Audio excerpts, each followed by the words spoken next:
We need a new system. We need a new society. We need to demand that which may have sounded impossible even a few weeks ago, but is not only realizable, but an imperative necessity.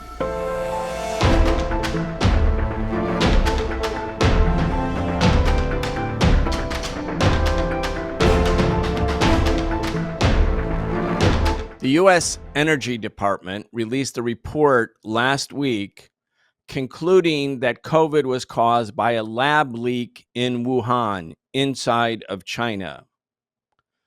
This is part of a larger allegation by the United States government, by U.S. politicians, that COVID is caused by China or by China's failures. At the same time, the U.S. Cold War, if that's what it is, against China heats up. Today, we're going to talk about that. Welcome to the Socialist Program. I'm your host, Brian Becker. If you enjoy or rely on this show, become a subscriber, become a patron. Go to patreon.com/The Socialist Program. Today, we're talking with KJ No. KJ is a peace activist. He's an organizer. He's an organizer with Pivot to Peace. He's also a scholar on geopolitics of Asia and a frequent contributor to Counterpunch and Dissident Voice. KJ No, welcome back. Thank you. Pleasure to be with you. Thank you so much. KJ, the media, as I said in the beginning of this show at the introduction, the media made a big story out of the Energy Department report that concluded that China or a lab, a Chinese scientific medical lab, was responsible for a leak, which they say was the cause for COVID, the global pandemic. That was the report. In many ways, this wasn't really, KJ, about science or scientific inquiry. It was largely about the media, about media presentation, and about perceptions.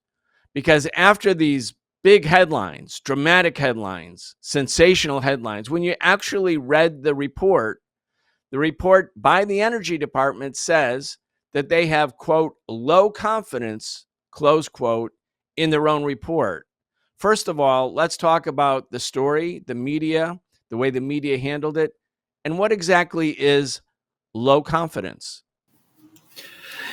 I think the first thing to point out here is that this forms yet another element of a global propaganda effort to paint China as an existential threat. That is, a WMD level threat, a biological WMD level threat.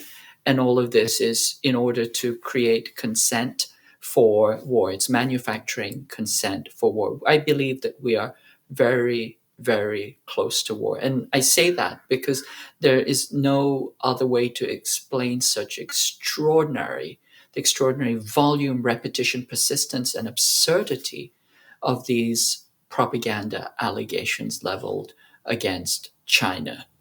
And so, once again, just to go over it, that China is a nuclear existential threat. We see this being trotted out. We see that China is a global warming threat, again, an existential threat. It's a WMD biological threat. It is a genocidal threat to everybody. It's a political threat to human rights, democracy, freedom, and rule of law. And it is an economic threat in that it's colonizing the planet and destroying the U.S. economy. So this new, rehashing of this COVID propaganda fits within this larger context of this global barrage of propaganda, which is designed to have something to appeal to everybody on every political spectrum. And so once we understand that, then we can also point out that it is, as you point out, a completely political and manufactured, story. The first signal is that it was put out by Michael Gordon, who, if you remember, was responsible for the original WMD hoax that got us into the Iraq War. This was what he wrote with Judith Miller at the New York Times.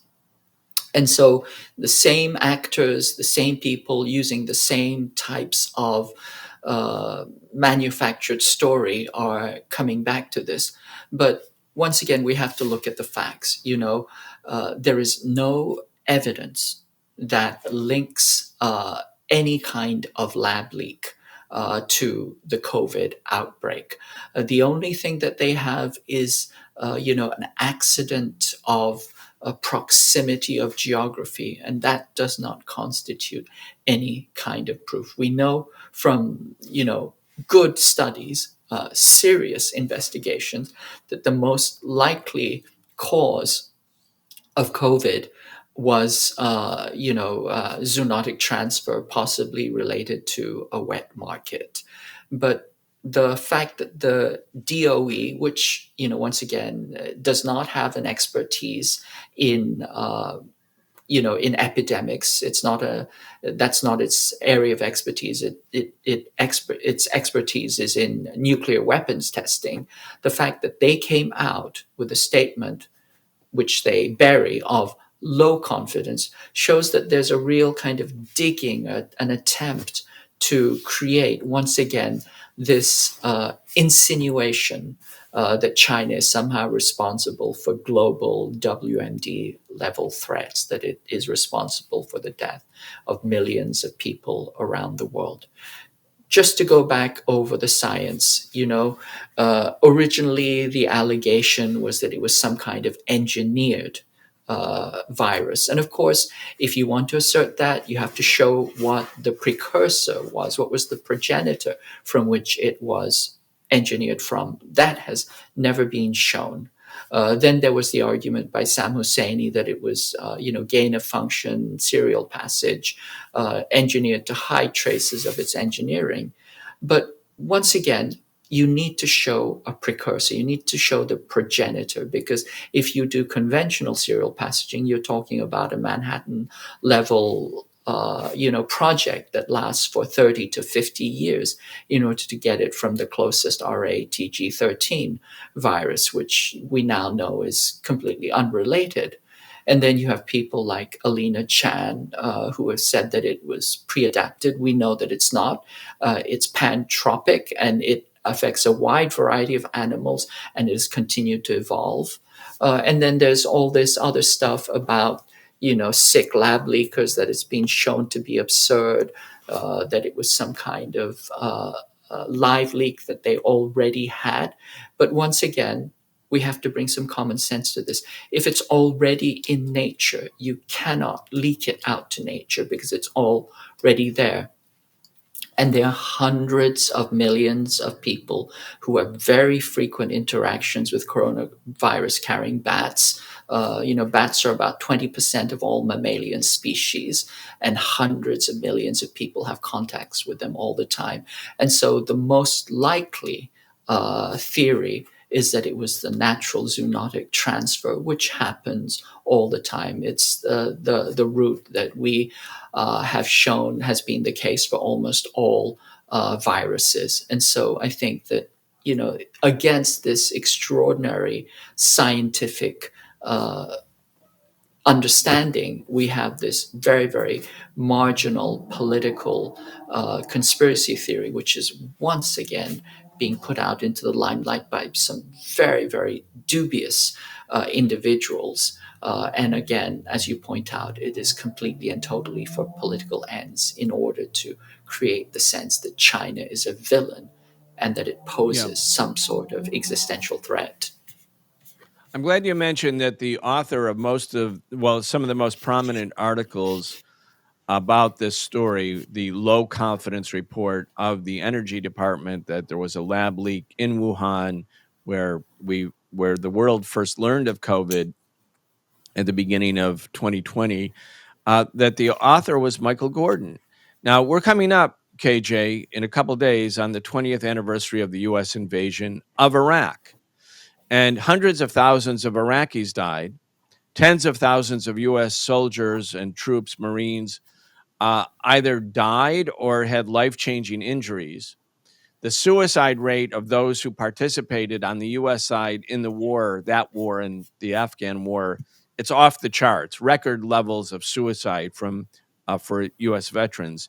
In other words, a great amount of human suffering, death, and destruction. And that war was based on lies.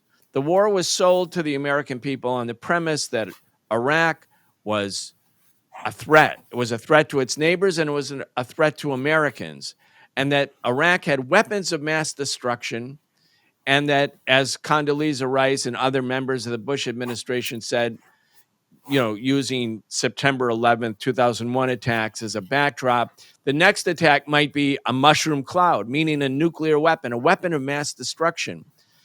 And there was no evidence of that. I was personally deeply involved in mobilizing opposition to the U.S. sanctions on Iraq that were killing so many Iraqis, 8,000 people a month, according to the UN. We were bringing medicine to Iraq, but we were also writing about Iraq. We were paying attention to Iraq. I was working with Ramsey Clark, former U.S. Attorney General, who was doing reports to the United Nations Security Council every 2 months, for years, about the impact of U.S. policy on Iraq. And it was quite clear that Iraq was hobbled, it was weak, it was surrounded, its people were dying from economic sanctions, and it did not have weapons of mass destruction. The Iraqis had been targeted for 13,000 different, independently different weapons inspections by UN weapons inspection teams.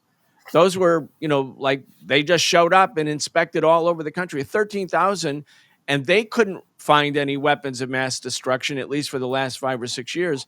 So it took people like Michael Gordon and Judith Miller in the New York Times, in the paper of record, who in September 2002 started writing, there is evidence, there is clearly evidence that Iraq has weapons of mass destruction. And so because it was the New York Times, people thought, oh, that's the paper of record, it must be true. Well, it turned out not to be true. Hundreds of thousands died. Now Michael Gordon, instead of being driven out of journalism for such destructive lies, he's writing these articles that China's responsible and a Chinese lab is responsible for COVID. And he also had a major article 3 days later in the same newspaper, in the Wall Street Journal. It's the beginning of a series by Michael Gordon. And the article is titled something like, I'm paraphrasing, why the U.S. isn't yet ready for major power conflict, like why the U.S. is behind the curve. We have to get ready for major power conflict.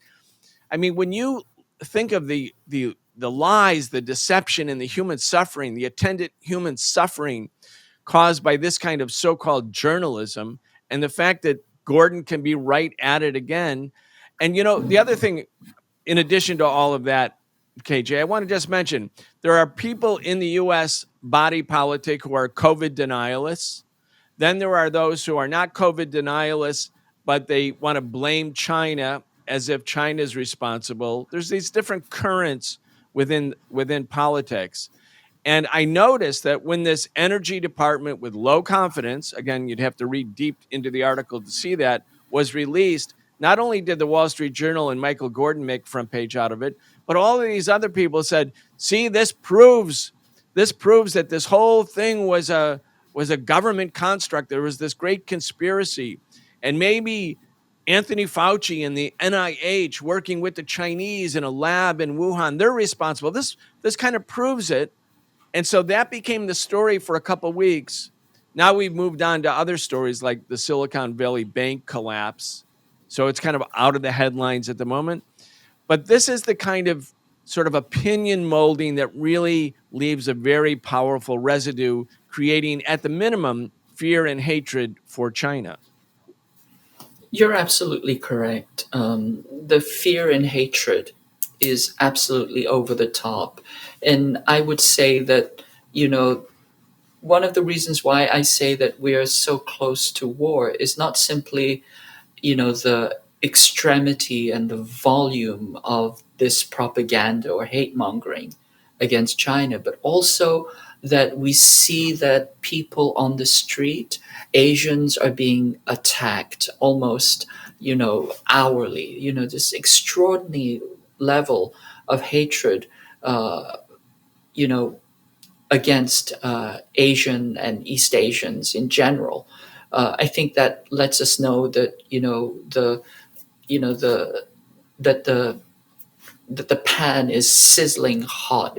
We're so ready for war. That level of demonization has pervaded, the general population. You cannot, put out messages of wholesale messages of hate mongering against a nation without some of that trickling down onto a retail level. You cannot talk about waging war over there without sending the message that it's okay to attack people over here KJ, as well. KJ, Hmm. let me ask you, given that, Hmm. in 1918 there was a big epidemic, influenza, and the estimates are 50 million people died. I don't think there was any vaccination. It was called the Spanish flu, but it wasn't the Spanish flu. It's just that's where where that virus, that influenza was first detected. There was a lot of feeling afterwards in many of the scientific studies that it didn't originate in Spain. It really originated in World War One. Europe, all the countries of Europe were at war. Then the U.S. joined the war in 1917, and the troops are in close quarters, unsanitary conditions. They're sort of living outdoors. Also, they're living close to livestock and to to other animals. This is I don't know if this was also a issue of zoonotic transmission from animals to humans, but it wasn't the Spanish influenza. It was really the concentration of people in the middle of war. Troops, in fact, become the conveyors of all kinds of viruses. The U.S. has 1,000 or 800 perhaps military bases all over the world. US troops are going everywhere. They don't go through the normal means. It's not because they get a visa and they show up someplace. The US just has all of these bilateral arrangements where tens of thousands, hundreds of thousands of troops are constantly moving in and out of rotation in bases around the world. Anyway, I'm not trying to say US military forces caused COVID because we don't know what caused COVID, but my point is that in the case of the 1918 pandemic, I think it took decades, perhaps, to determine what was the actual origin of the virus. And why do we actually care outside of medical or public health issues about what the origin of a particular virus is? I mean, because once it exists, once it's going through the human family, and not really distinguishing between people from this part of the world or that part of the world, it makes everybody sick or even die. Like, it seems to me this focus on the origin is also just profoundly and obviously political. Yes, I would agree with that. I think it's profoundly political. I mean, let's notice that there are clearly viruses, epidemics that are zoonotic, that we have never found which animal is responsible. I mean, smallpox is one. We largely surmise that it was a zoonotic virus, but we don't know. And this is often the case. The origins are less important than to understand the mechanisms of transmission and dispersion. If we understand those vectors, then we can take appropriate preventative measures. And you're absolutely correct. The best evidence regarding the Spanish flu signals that it probably came out of a military base in Kansas, which had close proximity to swine farms near there. And then, because of the conditions under which the troops trained and interacted, the kind of close quarters and the poor, sanitation, that they transmitted it to the trenches of World War One, where it actually ended up killing more people than the war itself. And I have published in peer-reviewed journals some of the factors that make this likely. That epidemics are very often spread by troops. Some of the greatest epidemics have been spread by troops simply because of the nature of military training and the nature of military transportation and movement, but also in particular for the United States, the fact that it has carte blanche to travel all over the world without going through public health controls, without even needing visas, the status of forces agreements that are very similar to diplomatic immunity that allow them to go in and out of a country and to ignore national public health measures. This could be seen as a global public health threat. And it's actually been mentioned, by the WHO. But again, the US chooses to exempt itself, just as it chooses to exempt itself from, for example, military CO2 emissions. So I think this is a very, very important part of the picture, and we do need to address it.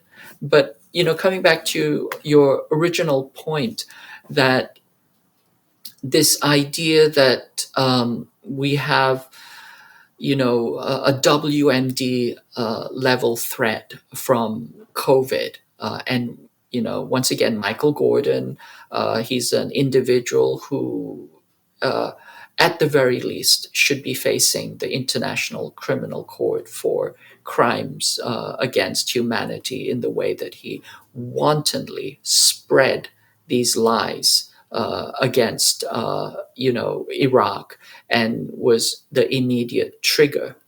His article on aluminium tubes.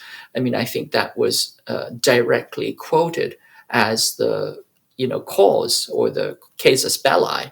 I think that speaks to how deeply corrupt the media ecosphere is, how deeply corrupt the US journalistic system is, that you can tell the most absurd lies create the most absurd and enduring pain and suffering on the planet. And what you will do is you will continue to be quoted, and you will be continue to be promoted, and you will continue to have a successful career. I think that speaks to some profound and extraordinary uh, uh, uh, uh, uh, extraordinary uh, wrongs inside the American system, as opposed to Seymour Hersh, who can no longer get published anywhere. He has Right. to publish on Substack.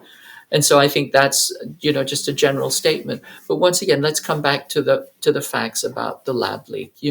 This was a BSL-4 lab that was built over a 15-year period. I mean, this is a very complex structure to build. It's like putting a bank safe inside a submarine, inside, a fortified building. And it is such extraordinary security that is applied there.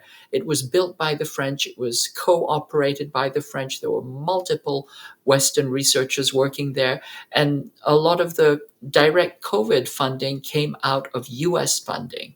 And so when you want to allege that somehow that China was responsible, you have to accept the fact that this was, a co-operated facility, and that it received US funding. Nobody wants to deal with those contradictions. And so this is just this general blast of lies that you just say somehow China is responsible. You don't get into any of the details, and you try and gloss over the contradiction, so that you both assert, on the one hand, that COVID is absolutely harmless, and at the same time you try to assert that it is also a deadly bioweapon. This is the level of contradiction and confusion and deceit that is happening within the body politic inside the United States. But at the end of the day, it doesn't matter, because the idea is to leave a general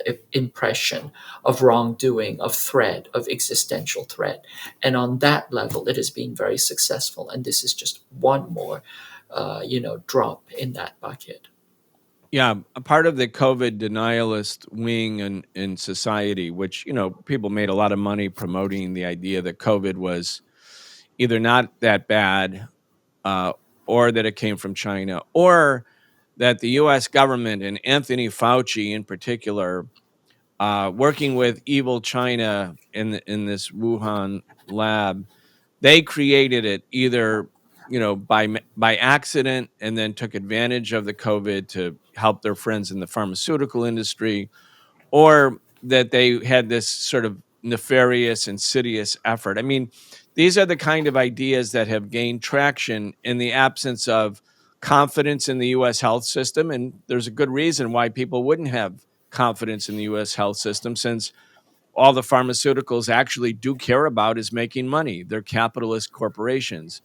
And that makes them very, very vulnerable to being targeted as really the force behind COVID, et cetera, et cetera. Now, the US government has been very aware of this problem. When I was a kid, uh, because there had been so much vaccine hesitancy around smallpox, and eventually smallpox was wiped out in the US. But when it came to getting rid of polio, which could be done by max vaccinations, the US government created the March of Dimes, like a nonprofit organization, to be the ones doing the immunizations or getting money for the immunizations, basically to try to answer those who think, well, if these are just drug companies trying to make a buck. So they had to overcome, that kind of vaccine hesitancy. Now in this era, like there's so much promotion of misinformation in the United States that, say, unlike Cuba, where all Cubans are vaccinated, Cuba used its own vaccine technology, part of it, which, by the way, came from China in a collaboration. And there was no movement inside of Cuba that people thought this was a big conspiracy by the government. People wanted to get vaccinated, and they were vaccinated, and that allowed Cuba to, in spite of all the economic difficulties, reopen tourism, because there's no private capitalist pharmaceuticals or a government serving those kind of capitalist corporations in Cuba. So people just trust their medical system. So there's all of this room for promoting skepticism and conspiracy theories. But you're right, KJ. Bottom line, whether it's liberals who are against China or right wingers who are against China and Anthony Fauci, the bottom line is China ends up on the short end of the stick. Bottom line is China gets blamed, and I want to put this into to go back with you, because I know, in addition to your own scientific work, scientific inquiry, and peer-reviewed articles, you're an expert on Asian geostrategic politics and global geostrategic politics, and I want to talk about where we're heading. You started this interview by saying you feel the U.S. is going to be at war with China, and relatively soon. I personally agree with that. I think the US is actively preparing to have a military confrontation with China, near China, in the South China Sea or the East China Sea. In other words, over there, not over here. And the strategy is that this extreme pressure will be put on China militarily. The US will try to assert military primacy, nuclear primacy. That's why it's ripping up and has ripped up all the nuclear arms limitation treaties. And that China won't dare escalate the conflict such that it would become a global uh, sort of showdown between nuclear powers. And I think the Chinese feel, this is my assessment, I don't know, obviously, but this is my own assessment. I think China does feel that war is coming, and that if the US succeeds in its proxy war against Russia in Ukraine, that there will be an accelerating trend towards war. The timetable will be moved up. And you see the US pumping weapons into Taiwan, the US putting soldiers, training soldiers in Taiwan. Anyway, this is a big deal. We're witnessing a geostrategic shift. Now, I want to put this in historical perspective too, KJ, because in 2011, when Obama said we need to pivot to Asia, when he said that when he was in Australia, and he said it a couple other times, nobody really knew what it meant. Was it going to be like we're going to pivot towards working with China? Nobody could tell at first. But shortly thereafter, it became clear that the US had a military pivot towards Asia.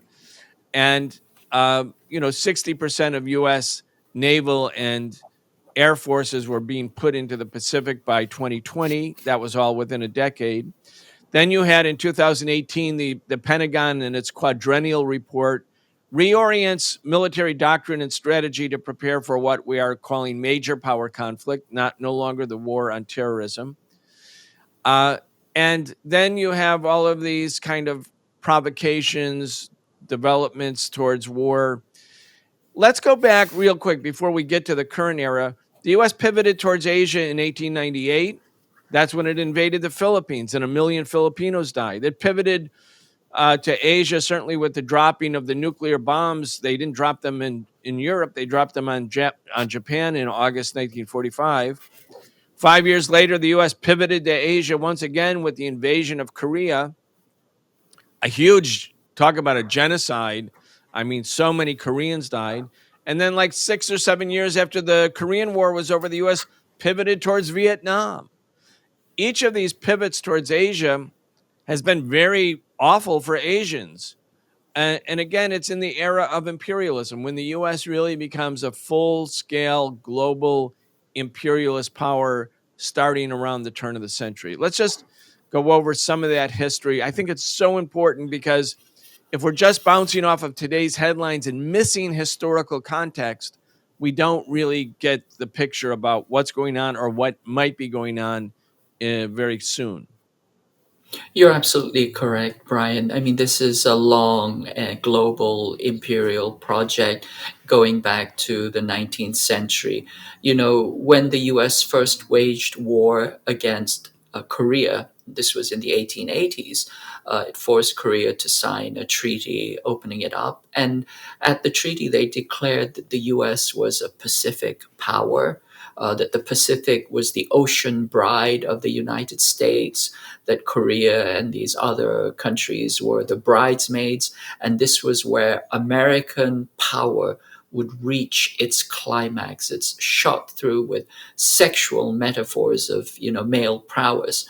But the US has always seen the domination of the Pacific as part of its imperial agenda. And so then we see this moving through the Philippines, we see this moving through, of course, Hawaii, and of course through Korea, Vietnam, etc. But this specific pivot relates to the pivot to Asia. Declared in 2011, but really started to be prepared in 2008.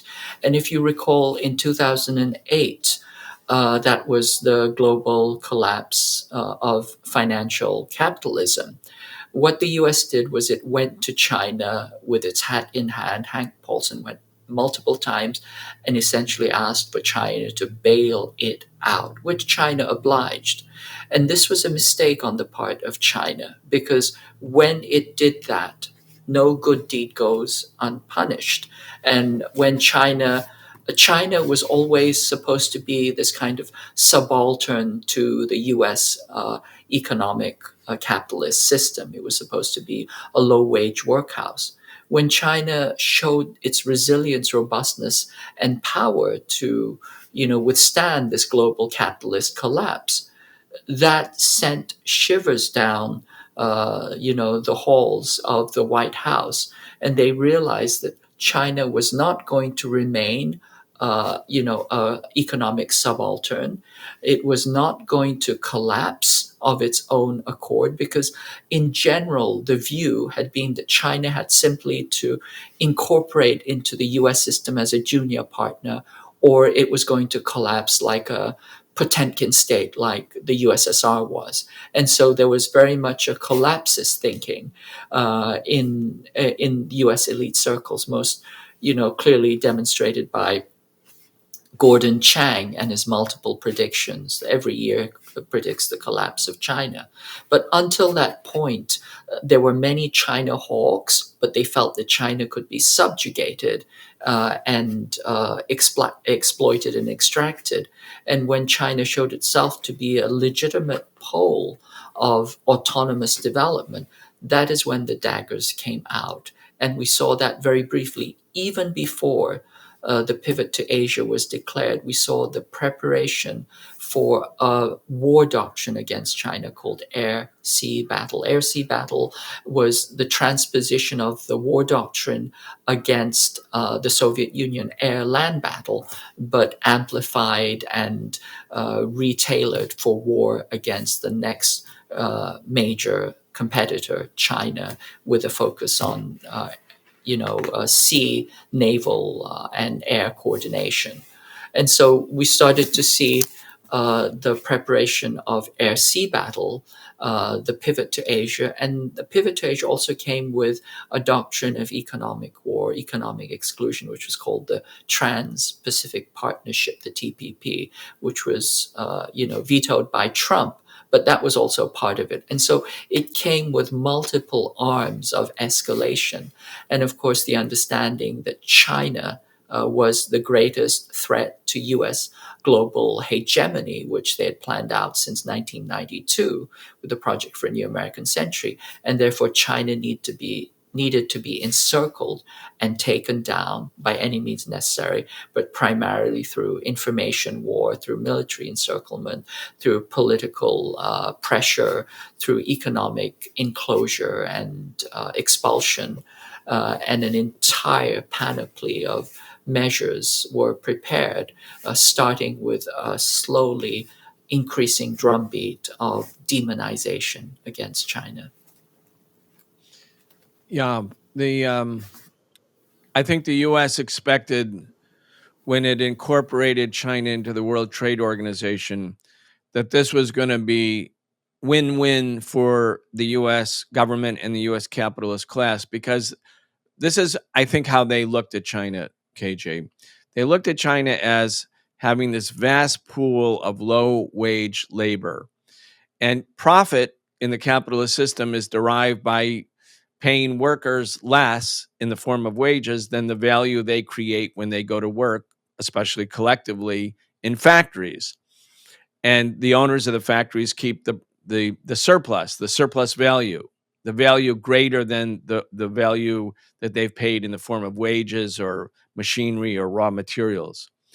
And so by opening up, as China did in the late 1980s, it created this vast reservoir of potential low wage labor, and capitalism really took off. I mean, I think part of the exuberance in Western capitals was the opening of because they thought now we can not only employ Chinese labor, create exports, bring them back to the United States. The prices will be lower because wages will be lower. The new technologies of shipping and transport and communication make all of this possible. This is the new stage of globalization. And by creating a capitalist class inside of China through the opening of private businesses that were operating alongside the state-run enterprises, that eventually the capitalists in China would prefer to link up with the capitalists in the West, and they would topple the government in China. And the Chinese Communist Party would basically go the way of the Communist Party of the Soviet Union, that it would be toppled by the forces of internal counter-revolution aided by Western imperialism. I think that was the second part of the premise. So it was win-win. We get access to Chinese markets, to Chinese labor, and ultimately we're going to overthrow the Communist Party. One of the ironies, KJ, is that China got stronger as a result of being integrated into the world economy. The Chinese Communist Party maintained control over the government, and it didn't turn China into a neo-colonial vassal. China got access to technology, which it would absolutely not have had access to in the old days, because the U.S. would embargo and sanction it and blockade it the way the U.S. does to Cuba and Venezuela. And then they were able to develop and use that technology to sort of develop their own economy and not let American or West European capitalism or Japanese capitalism take politically or economically. So the U.S. thought win-win. We're gonna take over China and in the process get very, very rich, and China will basically end up as a neo-colony. And what I think Obama signaled geostrategically with this pivot to Asia was a recognition, at least at that time, by some sector of the U.S. foreign policy establishment, that this was a fantasy, that China was not going to be overthrown, that the Chinese Communist Party was going to strengthen its hand. And in fact, in 2013, with the ascension of Xi Jinping as the leader of the party and the reaffirmation of China's socialist quest, its socialist goals, that the U.S. was actually an empire weakening, weakening, weakening, and its rival, China, was going to be completely independent. Not that China was promoting global revolution or world revolution or world communism. It was, basically carrying out a nationalistic foreign policy, but it was an independent government. It couldn't be subjugated by the US, it couldn't be subsumed by the US. And so I think this is the recognition that by the US that they have to go to war with China because the other ways, the ways they thought would be the undoing of China, are not going to work. The irony, KJ, is that while the US pivoted away from wars that Obama considered the US to be bogged down in, the war in Iraq and Afghanistan and endless war in the Middle East, not only did China still get stronger, but China has, in fact, pivoted back to the Middle East. And where the US dominated this oil resource rich region for more than a half century, far more than a half century, China is now becoming a major player. And I'm sure you saw that the Chinese were the hosts for a reconciliation, détente rapprochement, between Saudi Arabia and Iran. And the US was nowhere there at the table. I mean, history is filled with all kinds of ironies, but when you look at US China relations, I don't think you can match it in terms of the number of ironies. Anyway, your thoughts. You're absolutely correct. Full of ironies, full of contradictions, and full of self delusions. You're absolutely correct. The US engaged with China not because it was trying to develop China, but it was trying to exploit it and undermine it. It acknowledges, Foreign Policy magazine acknowledges that its engagement with China was a regime change project. It was a soft regime change project, but a regime change project nonetheless. And that did not happen. Despite the best efforts of Soros and the NED and the US, allied NGO systems, they were not able to create the level of corruption and dismemberment that they had imposed on the Soviet Union. And for those who think that China has all of a sudden China turned capitalist, all you have to do is compare the two countries. You do not see in China the same phenomena that you saw in the USSR or in Russia. That is what you would expect to see if there had been a real counter revolution, which is, say, a mass immiseration of the population, a shortage, a destruction of, the life expectancy, all of those things that capitalism brings. You did not see that in China. And so, although China did adopt elements of a market based economy, it was using it in order to develop itself, in order to create the kind of wealth and productive capacity that it needed to continue to move forward as an independent civilizational state. I think it's also very, very important to note that although we have had, scores of countries become quote unquote independent from, the colonial West, they have in one way or another continued to remain para-colonial states, neo-colonial states. And the proof of that is that of the formerly colonized countries, only about half a dozen have actually reached developed country status. And one of them isn't even a country because it's Taiwan Island, which is part of China. The other is South Korea. These are really capitalist show ponies that were given extraordinary privileges and raised in a hothouse so that they could be paraded as some kind of example of capitalist success when actually they were, very, very artificial constructs. And then you have a few, petrostates, which are still largely, under Western which are strongly under Western influence, and then you have some small microstates that are, financial havens. So really, the record of countries breaking out of this imperial colonial yoke is quite extraordinary. And I think the best, kind of example is to understand that when China started opening up to the West, its per capita GDP was about the same as Haiti. And all you have to do is compare where Haiti is right now under this continued neo-colonial regime, as opposed to China, which asserted its own sovereignty and its own right to develop, and see the extraordinary wealth and the extraordinary development that China has undergone in order to understand, the fundamental aspects of how China differs and how China broke from Western control. And it's absolutely correct. Because China did this, because it refused to be a subaltern to the global imperial capitalist order, and because it is not only the threat of a good example, but also a developing uh, gravitational force for multipolar, pluripolar development that other countries can follow. That is why the US is dead set on taking China down.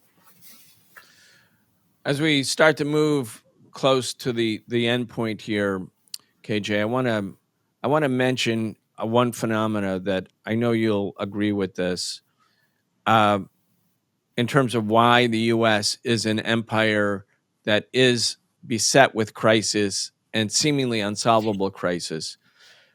Not only does the U.S. make big mistakes, like the invasion of Vietnam, but no one is held to account. The invasion of Iraq, big mistake. I mean, a crime, but also a mistake from the point of view of the empire. No one's held to account. Bush didn't go to jail. Cheney didn't go to jail. Rumsfeld.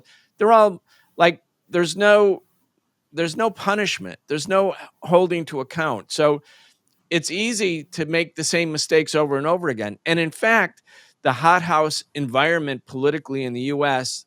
of the U.S. media and the U.S. Congress, which is an imperial Congress, it's so rabidly pro-war that if anybody actually says, "Let's learn the lesson of Iraq, let's not do this again," they'll suffer political consequences because they'll be determined to be too weak. So nobody does it. It's easier and better for American politicians just stay with this sort of, we're not going to learn anything. Nobody can teach us anything. There are no lessons to be learned, and we can keep doing the same thing over and over and over again. And by the same thing, I mean the exercise of hubris and arrogance. Just think about it.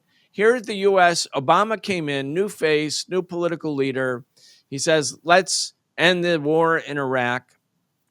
And the US actually tried to do that. And Obama said, "Let's pivot towards Asia." And Obama said, instead of being preoccupied with confrontation in the Middle East, let's have a nuclear arms agreement with Iran and start to normalize relations with Iran. So here's these little shoots of sort of a reasonable foreign policy.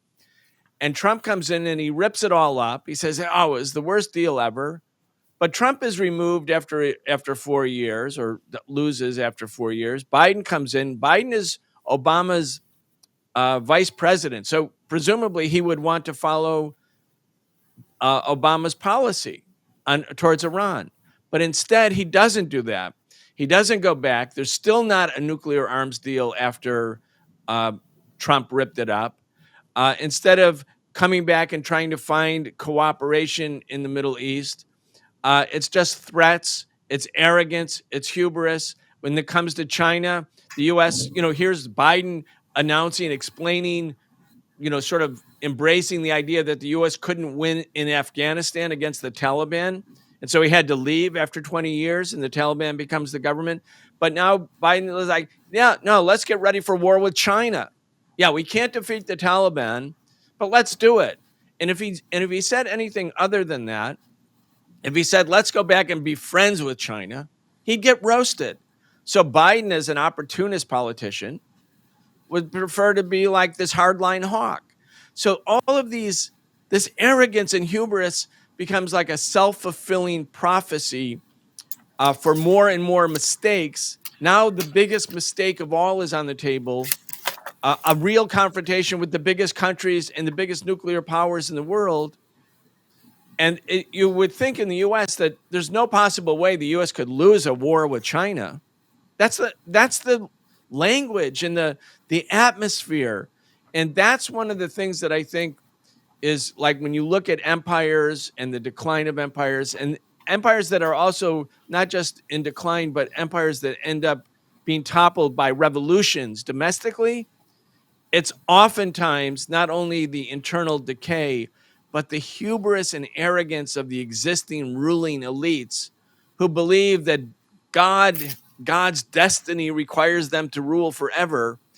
And so their hubris and arrogance keeps having them make the same mistake over and over again. Anyway, that's a big picture kind of thing. But as I want to give you the last word on this, KJ, because it seems to me China is preparing for war. I think the Chinese are absolutely preparing for war.